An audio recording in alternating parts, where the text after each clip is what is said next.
Assalamu alaikum, welcome back to my channel Life with Fatma Zahir. I'm back with another video, another of my revamping of my Dubai videos, so enjoy. Welcome back to my channel Life with Fatma in Dubai. So I had this meat from my Qurbani this year from Eid al-Adha. So I had kept it aside for Nihari. So today I'm going to make Nihari with Shan Nihari masala. It's 60 grams. Now my mutton, this is mutton actually, so my mutton is less, so I'm not going to use the whole packet. I'm just going to add a little bit, maybe half a packet or maybe 2-3 tablespoons of masala, and I'm just going to add water, masala, and I'm going to steam it. And for the gravy, then I'll be adding flour mixed in water, and then the garnishing. So join me. I may make naan also if I have time, and if I don't have time, I'll not make naan. We'll have it with some roti. So this is mutton.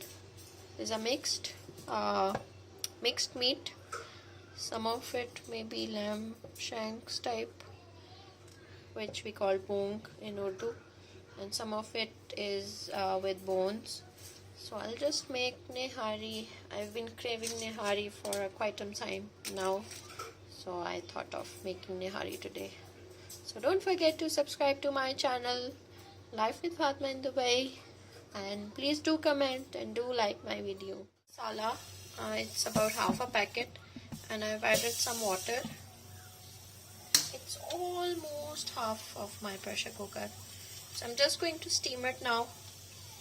And let's see, I'm making Nihari for the first time, I think,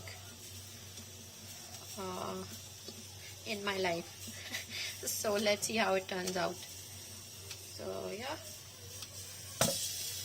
I hope it turns out good. So my meat is cooked, it is soft.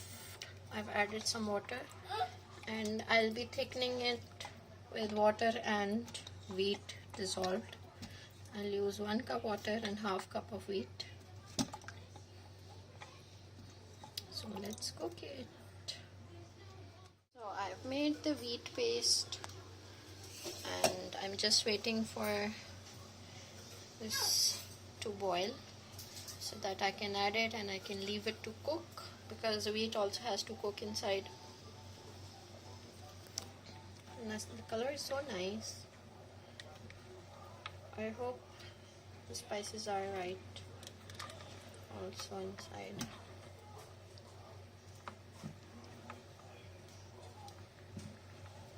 So I'm making mutton Nihari. Very yummy. So it has started to boil. I'm just going to mix so that there are no lumps.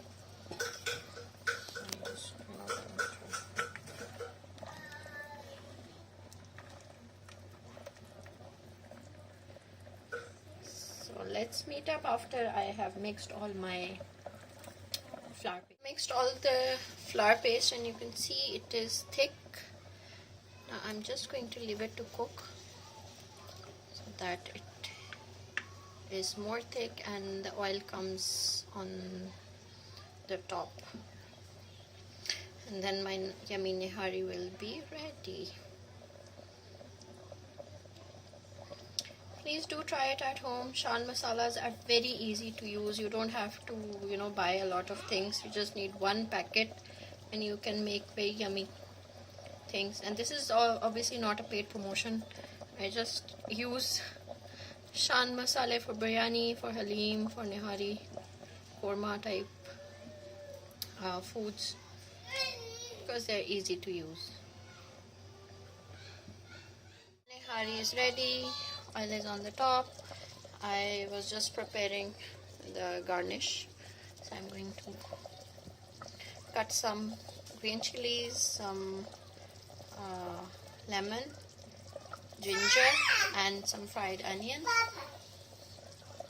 and this yummy Nihari. So nice. It's a delicacy in Pakistan. So do try it. Whenever you visit to Pakistan, do have a plate of nihari. I added some fried onion and the oil in which I fried the onion on top of my nihari. And this is how we garnish with fried onion, some chopped ginger, some chopped green chilies, and squeeze of a lemon. So I hope you like my dish. This is the final plate, and please do subscribe and take care. Allah Hafiz.